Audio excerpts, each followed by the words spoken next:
ভারতের পররাষ্ট্র সচিব বিক্রম মিশ্রি বাংলাদেশ ও ভারতের মধ্যে ফরেন অফিস কনসালটেশন এফওসির জন্য আগামীকাল ঢাকায় আসছেন।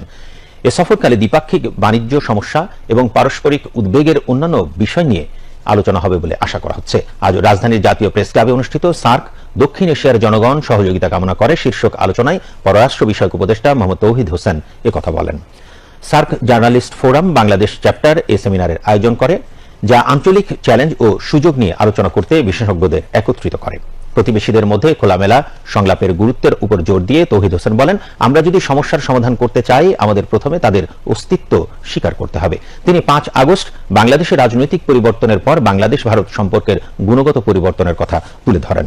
আঞ্চলিক সহযোগিতার কথা তুলে ধরে পররাষ্ট্র উপদেষ্টা সার্ক পররাষ্ট্র সচিব পর্যায়ের বৈঠক পুনরায় শুরু করার আশা প্রকাশ করেন, যা ১ দশক ধরে স্থগিত রয়েছে। সংগঠনের সভাপতি নাসির আল মামুনের সভাপতিত্বে অনুষ্ঠানে এফবিসিসিআই এর সাবেক প্রেসিডেন্ট আব্দুল আওয়াল মিন্টু